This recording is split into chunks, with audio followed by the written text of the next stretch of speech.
اسی مکمل ضابطۂ حیات اور اس دستور حیات والی کتاب کے متعلق کچھ باتیں عرض کرنے کی کوشش کروں گا۔ ظاہر سی بات ہے، دنیا میں جو بھی چیز ہے اس کے استعمال کے طریقے بنانے والا خود ہی بتاتا ہے۔ کوئی بھی مشین اگر بنتی ہے تو اس کے ساتھ ایک بکلیٹ ہوتی ہے کہ اس کے استعمال کرنے کے طریقے کیا ہیں۔ آپ کوئی بھی گاڑی خرید کر کے لائیں تو اس میں بھی لکھا جاتا ہے کہ اس کے فنکشنز کیا کیا ہیں، فیچرز کیا کیا ہیں۔ تو ہر مشین اور ہر آلے کے استعمال کرنے کی چیزیں بنانے والا خود اس کے ساتھ دے دیتا ہے۔ اسی طرح میرے عزیزو، تمام جہاں کے انسانوں کو پیدا کرنے والے خالق نے انسان کی پیدائش سے لے کر موت تک کیسے جینا چاہیے، کیسے رہنا چاہیے، اس کے لیے جو ضابطہ بنایا ہے وہ قرآن بنا کر نازل فرمایا ہے۔ ہماری زندگی کا مکمل دستور اس میں لکھا گیا ہے۔ یہ اور بات ہے کہ قرآن سے آج خود ہماری امت بہت پیچھے جا رہی ہے۔ یاد رکھنا ایک بات، اقبال نے کہا تھا، گر خواہی مسلمان زیستن نیست ممکن جز بقرآن زیستن۔ اگر تم چاہتے ہو کہ مسلمان ہو کر کے جیو تو یہ بات ممکن ہی نہیں ہے کہ قرآن چھوڑ کر کے جی سکو۔ قرآن کے بغیر تمہاری زندگی ہی نہیں ہے، تمہارا وجود ہی نہیں ہے۔ یوں سمجھ لیں کہ جتنا زندہ رہنے کے لیے ہوا پانی کھانے کی ضرورت ہے، اسی طرح تمہارے ایمان اور اسلام کے زندہ رہنے کے لیے قرآن اتنا ہی ضروری ہے۔ بنا قرآن کے تمہاری زندگی نہیں۔ قرآن ایک ضابطۂ حیات صرف مسلمانوں کے لیے نہیں۔ اگر لوگوں کی تعصب کی اینک نکل جائے تو میں کہتا ہوں یہ سارے جہاں کے انسانوں کے لیے ضابطۂ حیات ہے، پورے دنیا کے انسانوں کے لیے، چاہے وہ آج کسی بھی دین سے تعلق رکھتے ہوں، ان سب کے لیے قرآن ضابطۂ حیات ہے۔ قرآن بتاتا ہے جینے کے سلیقے کیا ہیں، کون سی چیز تمہارے جسم کو فائدہ پہنچا سکتی ہے، کون سی چیز نقصان پہنچا سکتی ہے۔ اب میں آپ کو بتاؤں، گاڑی کسی نے بنایا اور آ کر کے آپ مجھ سے سوال کر رہے ہیں اس گاڑی میں کیا ڈالوں، میں تو آپ سے یہی کہوں گا گاڑی بنانے والے سے پوچھو، وہ زیادہ بہتر جانتا ہے۔ عزیزان گرامی، آج یہی حال ہمارا ہے۔ ہمیں پوچھنا یہ چاہیے تھا کہ میرے جسم کا نظام کون سی غذاؤں سے بہتر چلے گا، اے مولا تو ہی بتا، اس لیے کہ تو نے مجھے بنایا ہے۔ اور اللہ سے پوچھنا ہو تو قرآن کھولنا ہوگا، اس مولا نے بہت پہلے ہی تمہیں سارے ضابطے بیان کر دیے۔ اب ایک بات یہ بھی سمجھ کر کے چلیں، بنانے والے نے جو تمہیں ٹرمز کنڈیشن اور جو رولز ریگولیشن بتائے ہیں اس کے خلاف استعمال کرو گے تو مشین کا کیا ہونا ہے وہ سب تمہیں معلوم ہے۔ جا کر کے کار خرید کر کے لائے اور اس کے ساتھ بکلیٹ بھی ملی تھی، انہوں نے کہا تھا کمپنی والوں نے یہ کار پیٹرول سے چلتی ہے۔ ہو سکتا ہے آپ کے پاس پیسے زیادہ تھے، آپ نے کہا نہیں میں گھی ڈال کے چلاؤں گا، آپ نے پیٹرول کی بجائے کہا کہ نہیں میں تو مٹی کا تیل ڈالوں گا یا میٹھا تیل ڈالوں گا، کھانے والے تیل ڈالوں گا۔ اس گاڑی کا حشر کیا ہونا ہے وہ آپ کو معلوم ہے۔ کیوں؟ اگرچہ آپ کے دماغ میں گھی اور مہنگا ہے لیکن وہ مشین کے لیے سوٹیبل نہیں ہے۔ اسی طرح اے مسلمانوں، اے مومنوں، اللہ تبارک و تعالیٰ نے تمہارے جسم کو بنایا ہے، ایک ایک رگ کو، ایک ایک بال کو اس نے پیدا کیا ہے۔ وہ بہتر جانتا ہے کہ تمہارے جسم کے لیے کون سی چیز سوٹیبل ہے۔ اس کے بتائے ہوئے تعلیمات کو چھوڑ کر کے اگر تم دنیا کی سنو گے تو ظاہر سی بات ہے یہ ایسی ہی ہے جیسے بنانے والے کو چھوڑ کر کے دوسرے سب کے پاس جا رہا ہے آدمی۔ آپ سب دنیا کے اصول جانتے ہیں، پیٹ درد ہو، سر درد ہو، پیر درد ہو، کہیں پر بھی کچھ ہو جسم، تو آپ کسی کسان کے پاس بھی نہیں جاتے، انجینئر کے پاس بھی نہیں جاتے، حالانکہ کسان کھیتی باڑی بہت جانتا ہے۔ اسے جا کر پیٹ درد کیوں نہیں بتاتے، اسے کیوں نہیں کہتے کہ آپریشن کر دو، آپ کو معلوم ہے وہ پھوڑے سے آپریشن کرے گا۔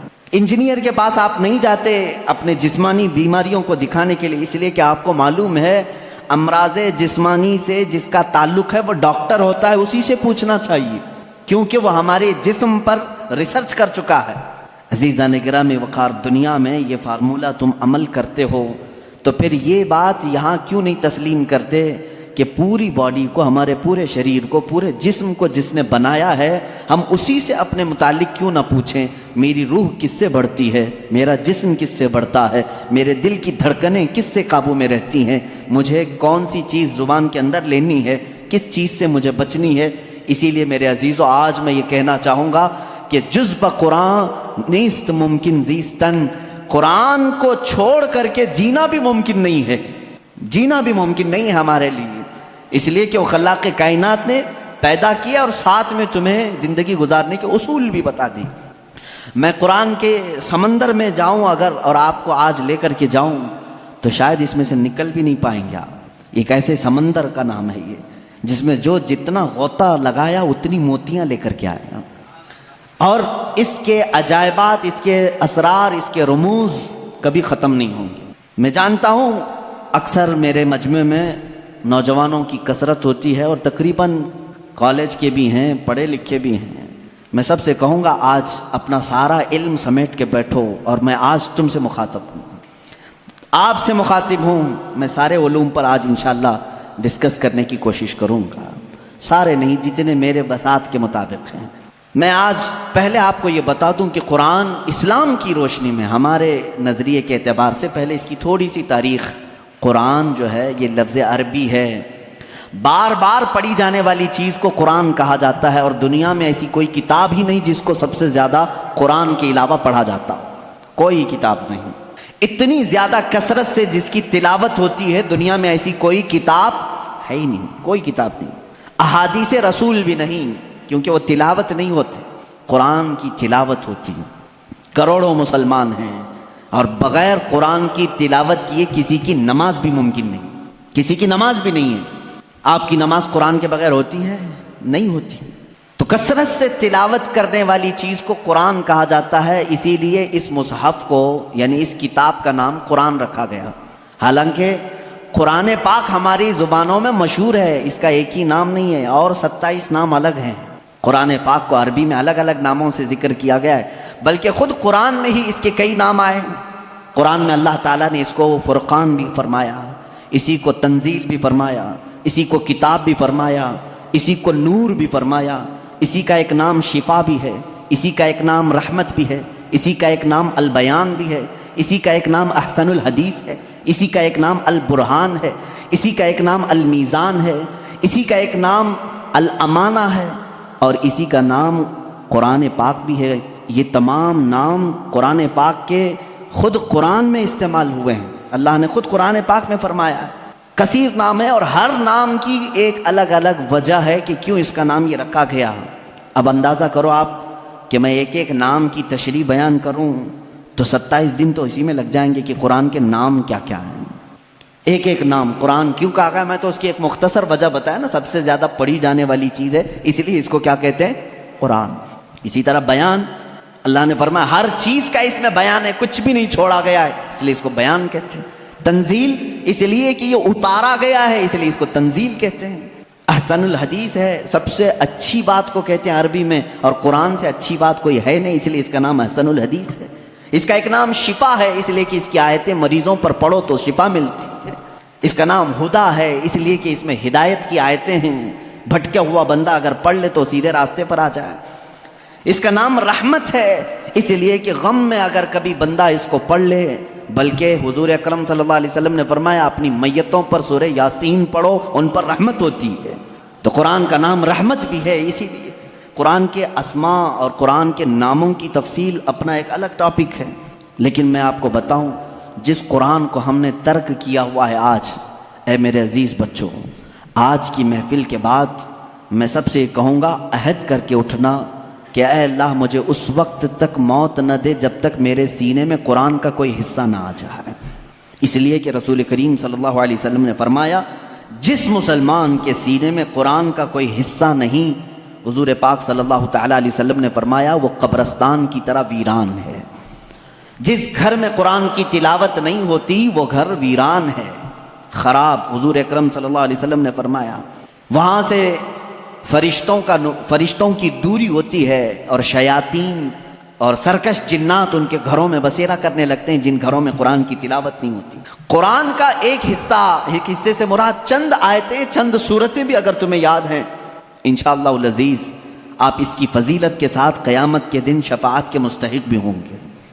قرآن کا تھوڑا حصہ بھی اگر تمہارے سینے میں موجود ہے، اس لیے کہ اللہ کے حبیب صلی اللہ تعالیٰ علیہ وسلم سے صحابہ اکرام نے فرمایا، عرض کیا آقا دنیا سے جانے کے وقت سب سے اچھی چیز کیا لے کر کے جائیں اس دنیا میں؟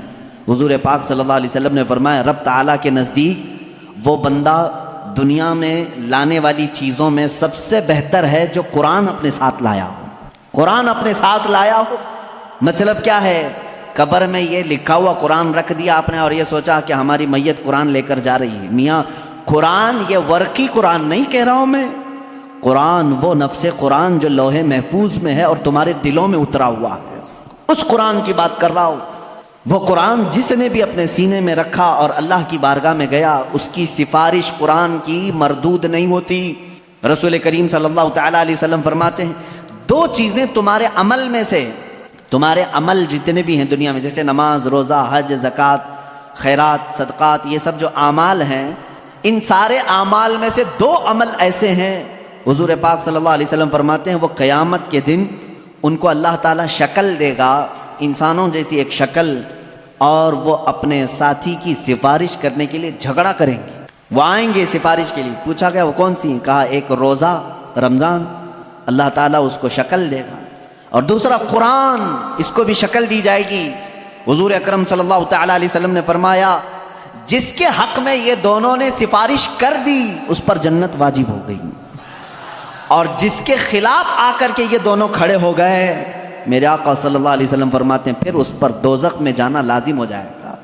اگر یہ دونوں آ کر کھڑے ہو گئے کسی کے خلاف، قرآن اور رمضان، رمضان کہے گا کہ مولا میں اس کے گھر جاتا تھا، اس نے بے حرمتی کی ہے، میری بے عزتی کی ہے، میں جب جاتا تھا تو یہ بے حیائیاں ویسے ہی کرتا تھا، میرا ادب و احترام کبھی نہیں کیا اس نے. اگر رمضان ہمارے خلاف کھڑا ہو گیا اور قرآن اگر یہ کہہ دیا کہ مولا کبھی اس نے مجھے اپنے سینے سے نہیں لگایا، کبھی میری آیتیں تلاوت نہیں کیا، اس کو آج معاف نہ کیا جائے، رب تعالیٰ ان دونوں کی سفارش اس حق میں بھی قبول کرے گا اور دوزخ میں بھیجے گا.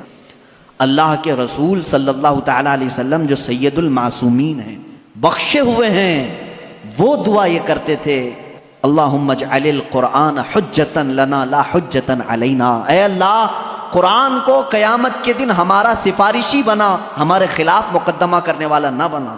اندازہ کرو رسول کریم صلی اللہ تعالیٰ علیہ وسلم جب یہ دعا فرماتے تھے، اس قرآن کو تم ہلکا نہ سمجھو. اے مسلمانوں سوچنے کی بات ہے، تمہارے پاس 1000 کتابیں نہیں ہیں، ایک ہی قرآن ہے جس سے ساری امت کو جوڑا گیا ہے. اور حد تو یہ بھی ہے اسلام میں، اسلام کے نام پر 70 سے زیادہ فرقے بنے، بہت فرقے بنے، ہر صدی میں کچھ نہ کچھ فرقے جنم لیتے رہے اور مرتے بھی رہے. آج بھی ہیں 70 سے زیادہ فرقے پائے جاتے ہیں، بلکہ خود شیعوں میں 70 فرقے ہیں، خوارج میں الگ فرقے ہیں، ان کے علاوہ اور دوسرے فرقے جیسے قادیانی ہیں، بدعقیدہ ہیں، جو اسلام کی کچھ نہ کچھ بنیادی چیزوں سے انحراف کرتے ہیں. لیکن میں آپ کو بتاؤں تقریباً جتنے اسلامی فرقے ہیں سب کا اتفاق ہے کہ قرآن یہی ہے، کوئی اور نہیں. یہ 30 پارے جو قرآن کے ہیں اس پر سب کا اتفاق ہے. یہ بھی قرآن کا ایک معجزہ ہے، دوسرے سارے مسئلوں میں اختلاف چل رہا ہے، لیکن قرآن کا الف لام میم سورہ فاتحہ سے شروع ہو کر والناس پہ ختم ہونے میں تقریباً سارے فرقے اس کو تسلیم کرتے ہیں. شیعوں کا ہمارا اختلاف ہے، اہل حدیث سے اختلاف ہے، دیوبندیوں سے اختلاف ہے، رافضیوں سے اختلاف ہے، قادیانیوں سے اختلاف ہے، لیکن جا کر کے سارے مکاتب فکر میں آپ دیکھیں سب کے ہاں یہی قرآن پڑھا جاتا ہے، یہی قرآن ہے. اسی لیے میں کہتا ہوں ایک قرآن ہے، لیکن اس امت نے اس کو اتنا بوجھل کیوں سمجھا ہے، اس کو اتنا بھاری کیوں سمجھا ہے، جبکہ وہ مولا اسی قرآن میں یوں فرماتا ہے، ایک بار نہیں 4 بار فرما رہا ہے وَلَقَدْ يَسَّرْنَا الْقُرْآنَ لِلذِّكْرِ فَهَلْ مِن مُدَّكِرٍ.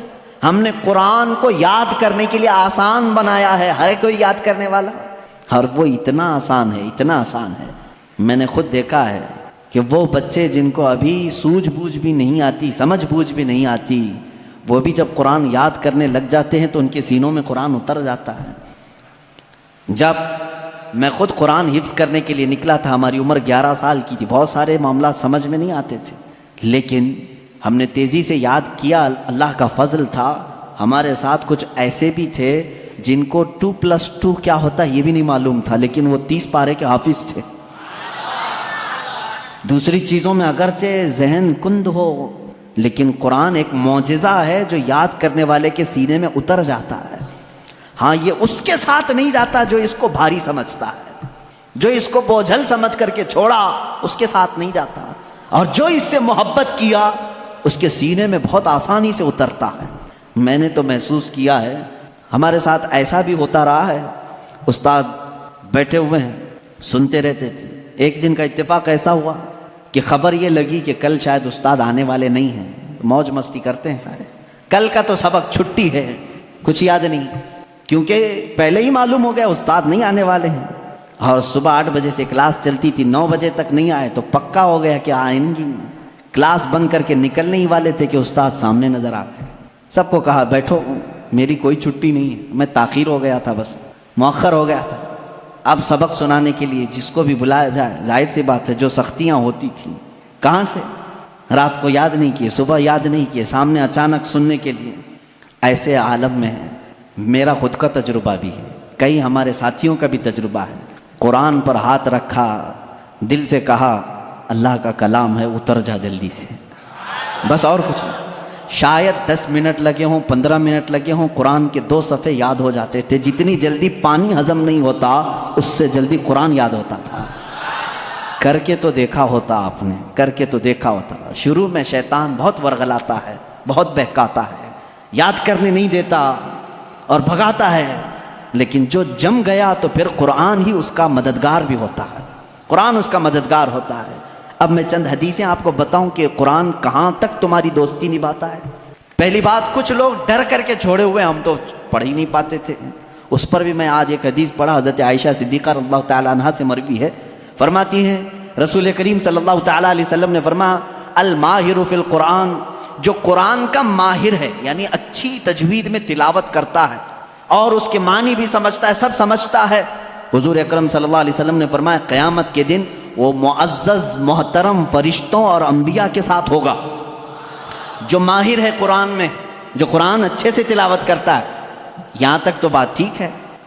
آگے میرے آقا صلی اللہ علیہ وسلم فرماتے ہیں والذی یقرأ القرآن یتتعتع فیہ وعلیہ شاق فلہ اجران او کما قال رسول اللہ صلی اللہ علیہ وسلم۔ میرے آقا فرماتے ہیں اور وہ بندہ جو اٹک اٹک کے پڑھتا ہے، اس کے لیے زبان پھسل جاتی ہے، یہ صاف ہے الفاظ حدیث میں، جو اٹک اٹک کے پڑھتا ہے زبان پھسل جاتی ہے، یا ذہن موٹا ہے، زبان موٹی ہے، جلدی سمجھ میں نہیں آتا، ادھر ادھر ہجے کر کے پڑھتا ہے، میرے آقا صلی اللہ علیہ وسلم نے فرمایا اس کو ڈبل اجر ہے، فَلَهُ اجرانی، اس کو دگنا اجر ہے۔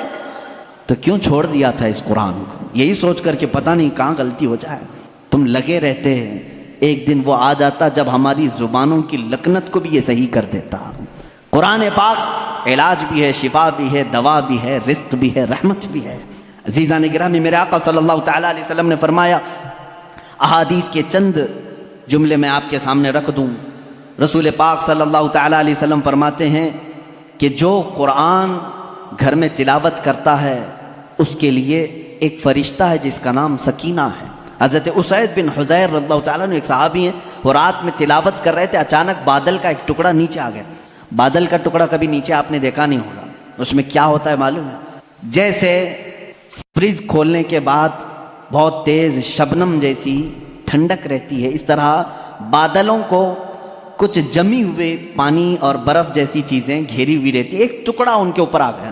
حضرت اسید ڈر گئے، ان کا گھوڑا ہنہنانے لگا، تیزی سے اچھل کود کرنے لگا، اور وہ قرآن پڑھ رہے تھے اس وقت، اور انہوں نے قرآن چھوڑ دیا، اور صبح حضور اکرم صلی اللہ علیہ وسلم کے دربار میں آئے، کہا یا رسول اللہ صلی اللہ علیہ وسلم مجھے ڈر لگ رہا ہے، رات کو میں چھت پر بیٹھ کر قرآن پڑھ رہا تھا، صرف میری بیوی ہے اور میرے گھر میں ایک گھوڑا ہے، مجھے ڈر یہ لگا کہ آسمان سے کچھ برس جائے گا اور میں ہلاک ہو جاؤں گا۔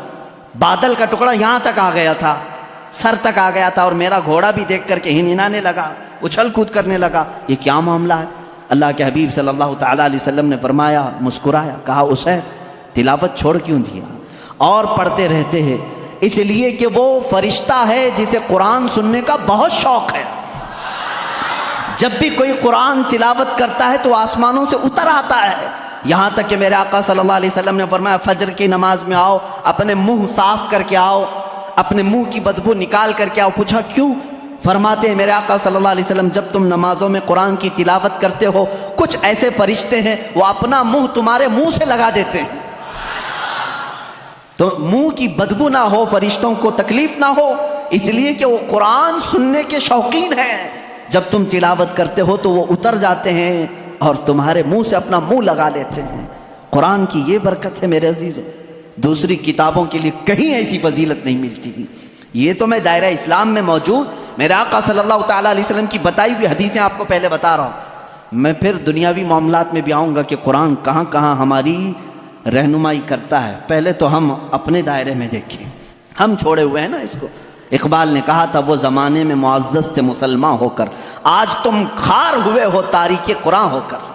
آج تم خار ہوئے ہو تاریک قرآن ہو کر. قرآن چھوڑ کر کے ہی ذلیل ہوئے ہیں، باقی اور کوئی وجہ نہیں ہے. اللہ تبارک و تعالیٰ نے جو مقدس چیز تمہارے لیے اتاری، پچھلی امتوں کو کبھی یہ چیز نہیں ملی. قرآن جیسی برکت کسی امت کو نہیں ملی جو امت مصطفیٰ صلی اللہ علیہ وسلم کو ملی. تورات آئی ہے، انجیل آئی ہے، زبور آئی ہے، سب کو معلوم ہے نا، آسمانی کتابیں آئی. جاؤ اے مسلمانوں ڈھونڈ کر کے لاؤ تورات کا ایک نسخہ جو موسیٰ علیہ السلام پر اترا تھا. ڈھونڈ کر کے لے آؤ انجیل کا ایک نسخہ کہ جو عیسیٰ علیہ السلام پر اترا تھا. زبور کا ایک نسخہ لکھ کر کے آؤ. آج وہ کتابیں ناپید ہیں، اور اگر ہیں تو اس میں اختلاف.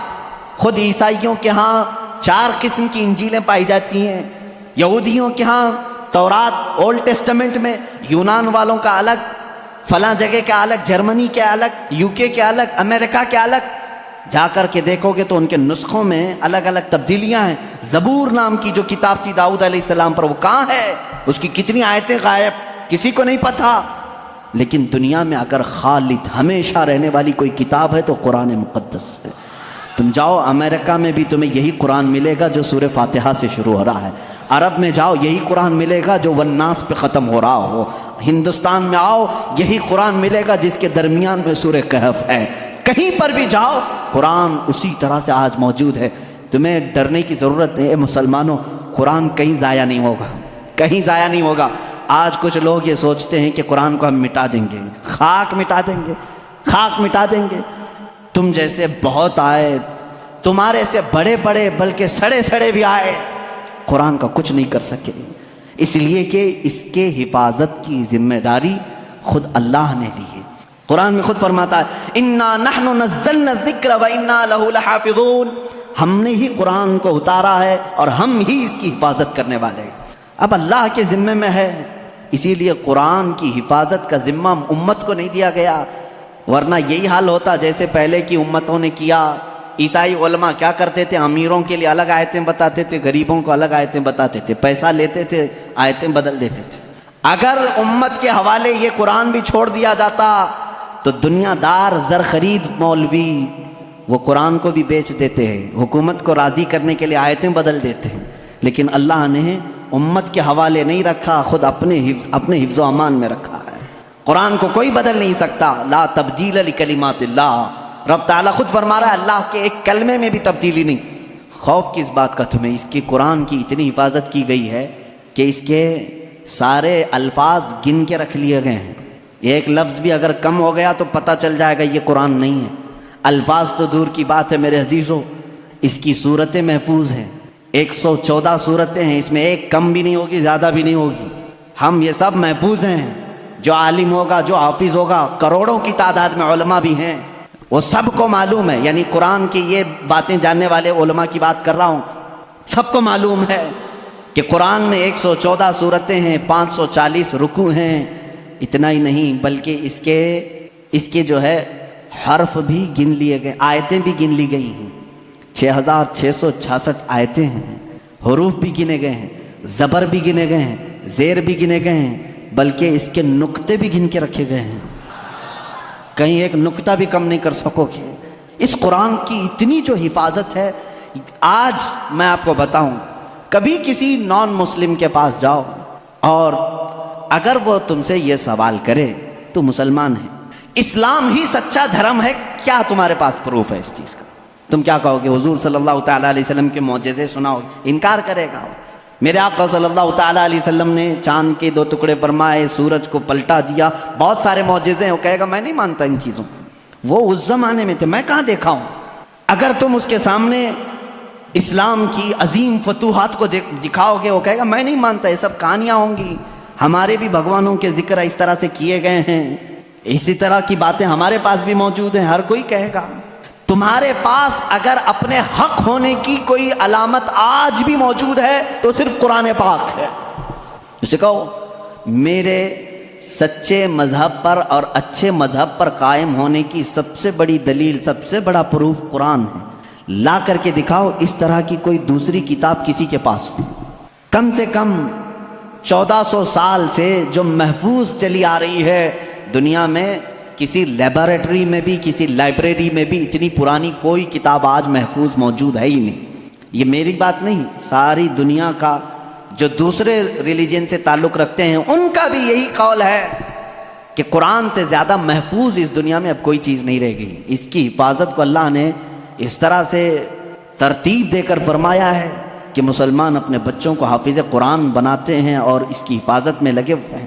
اللہ تعالیٰ نے سینوں کو چنا ہوا ہے اس قرآن کی حفاظت کے لیے.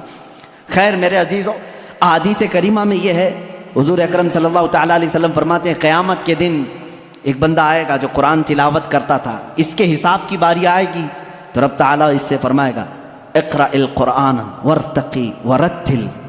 اے بندے قرآن یہاں پر بھی پڑھ جیسے دنیا میں پڑھتا تھا، جیسے تو قرآن پڑھتا تھا یہاں پر بھی پڑھ، اور جب تک وہ پڑھتا رہے گا رب تبارک تعالیٰ فرماتا ہے ورتقی ورتل.